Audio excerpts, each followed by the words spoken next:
So I recently saw a video by the homie Barry Johnson where he mentioned a tip that he got from J Will and Kimmy, Miss Gigi, the Gadget Goddess, basically saying when you review a phone or review a device, get out of the reviewer mode. And that's what I've been doing for the last few weeks with the OnePlus Nord N200 5G.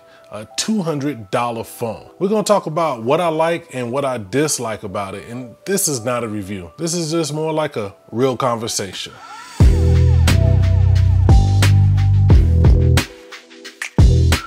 Now, since I said that this is not a review, because honestly, there are better in-depth reviews that I'll try to leave linked down below in the comments, what I wanted to do was just talk to you a little bit about this phone for $200, the things I like and the things that I dislike. And while I'm saying all of this, there'll be some specs on the screen or read about them down below in the description. So let's get into what I like and what I dislike about this $200 phone. I've been using this phone primarily as my main and only phone for the last few weeks, even went on a long road trip. So I really got to know the ins and outs with this phone. And my first thing that I really like, I'm sorry I gotta do this, but it feels so good in the hand.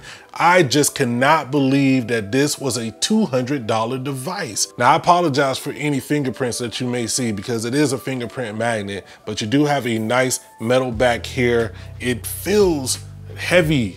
Like usually when you get these budget devices, they feel cheap, plasticky. Not with this. I've had it in and out of my pocket. I've dropped it a few times and it's still going strong, like a much more premium device. Also, another thing that I really like is this screen. It is beautiful. I couldn't believe that a $200 device would have a screen this nice. I don't watch a lot of content on my phone. I may be one of the few people who doesn't watch a lot of YouTube videos on my phone, but the few times that I did, it looked great on here. The speakers could be louder, but for $200, I'm really enjoying this display.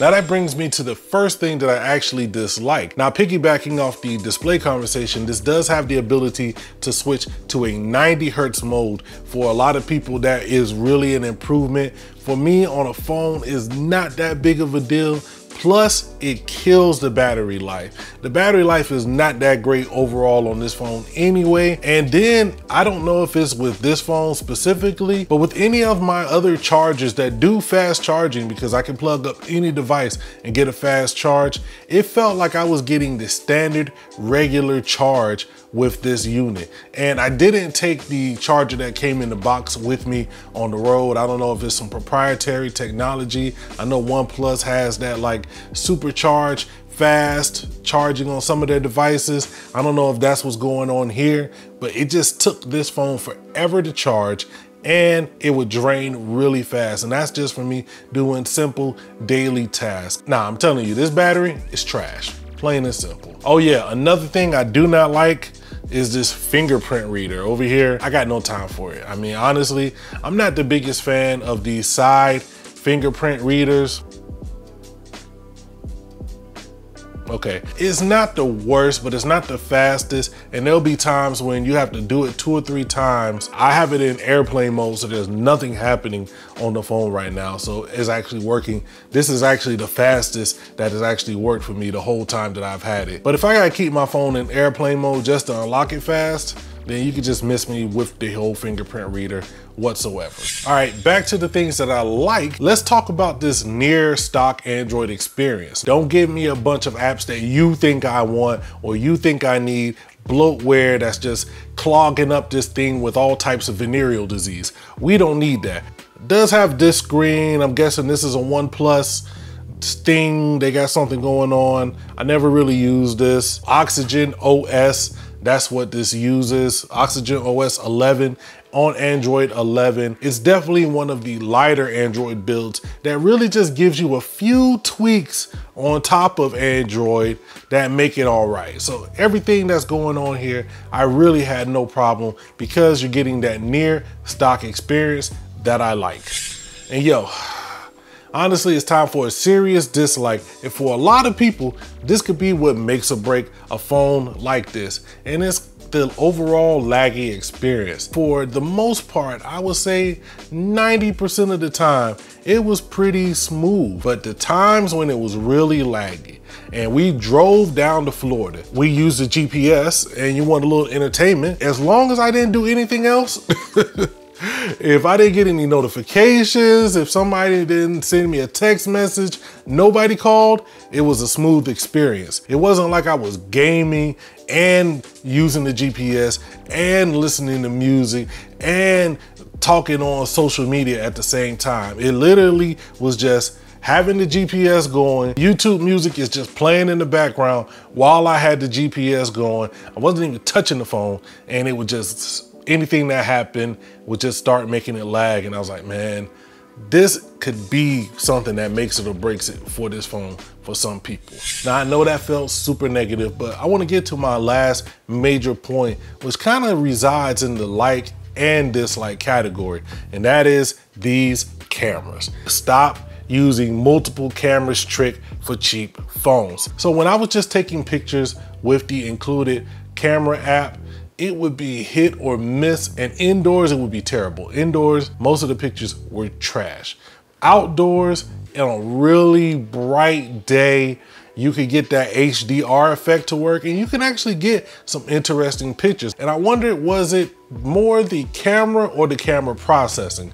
So I downloaded a GCam app, which is the camera that Google uses. I placed it on here, and the results were almost night and day. So I posted these two pictures on my Instagram, and I said simply, top or bottom, which one do you like more?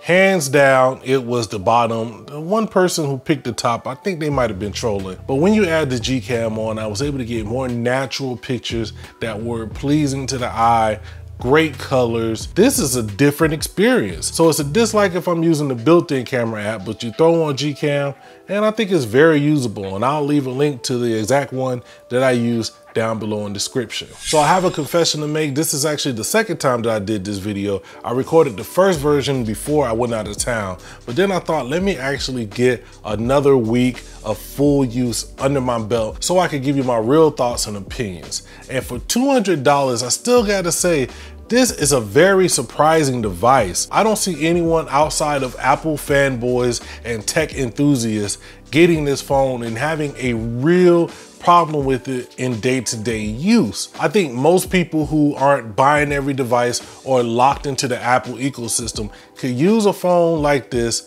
as a second line, another line, a backup phone for their more expensive devices. Maybe you're looking to not spend $1,000. You just want to get a phone that can do what you want to do. You want to game every now and then. You want to watch a YouTube video. You're not really serious about doing everything on your phone. For $200, you can't go wrong. But with that same point, I do think there'll be some people who get this phone and say, man, it's just not enough. I do need a little bit better performance. I do need that battery to be a little less trash. And I do want a better out-of-the-box user experience with the cameras. So those were my thoughts, man. Like I said, a real conversation about the OnePlus Nord N200 5G. Let me know what you think down below in the comments. Is it worth $200, or even at $200, is it not enough? I'd love to know what you think. I'm gonna get up out of here. Make sure you like, share, and subscribe, and never forget to holla at your boy.